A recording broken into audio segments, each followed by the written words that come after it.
Sorry. Yep, so you've been sitting for a while, have you? Sitting is the new smoking, did you know that? So Cyrus, you spoke about that this morning. I'm going to ask you to work with me. I'm going to make this an experiential 5 minutes so that you can take some tips away with you. So it is time for a change. It is time to use this little nut and think about business transformation, but it starts with each of us. So nudge the person next to you, a little bit of a nudge, and let's think about, that's it, this is good, no touching of knees or any body parts. Let's, there's a lot of things happening in the front here, you don't want to know, you don't want to know. So let's rewind your brain. My whole talk is about how do we use this nut. Rewind your brain to, what was it, 5 o'clock this morning, 6 o'clock this morning, oh, it's Cape Town, 7 o'clock this morning. And Josie, we wake up really early. So did you wake up feeling like that little oak in the blue? Eyes kind of nodding off again, going, oh, my shattered nerves, I've got to get out of bed, I have this big day ahead. Where you've got that heavy head feeling, even if you're not sick, the fog brain, and it's like, how do I get through the day? So many of us are waking up like that. We're not waking up refreshed, restored, rejuvenated, up, yay, I can go for it, I can go for it. And we want to wake up like that. If you're working in a team where you have to collaborate powerfully, you need to have energized people.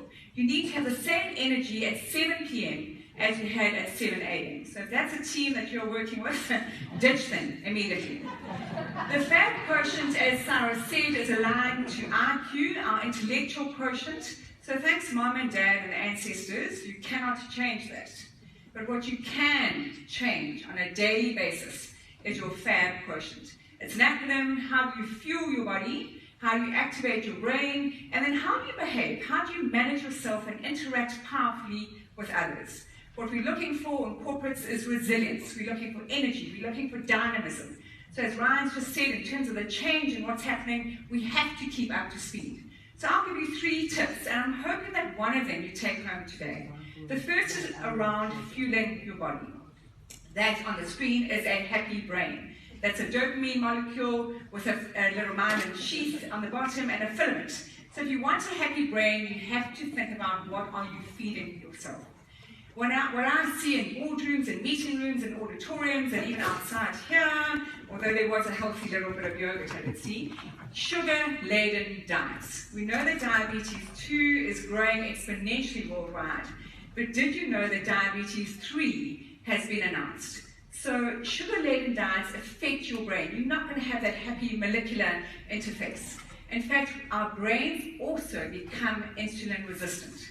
So that synaptic connections between the neurons aren't happening effectively. So if you want productive team meetings, please have fruit, dried fruit, nuts, biltong. Change the way you eat to change your life.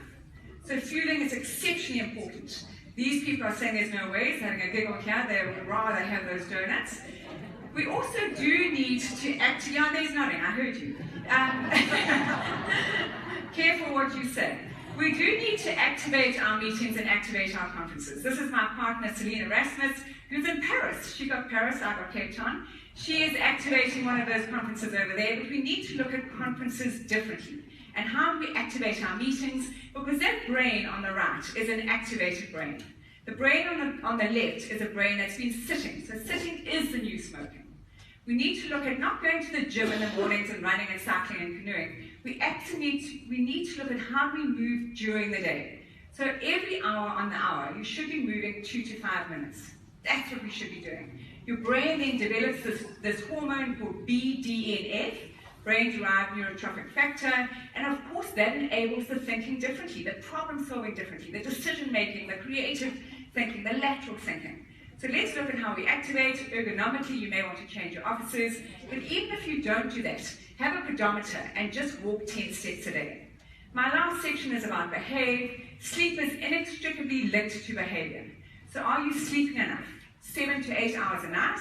The research is showing that if you sleep 90 minutes less than what you should, your brain alertness drops by 1/3.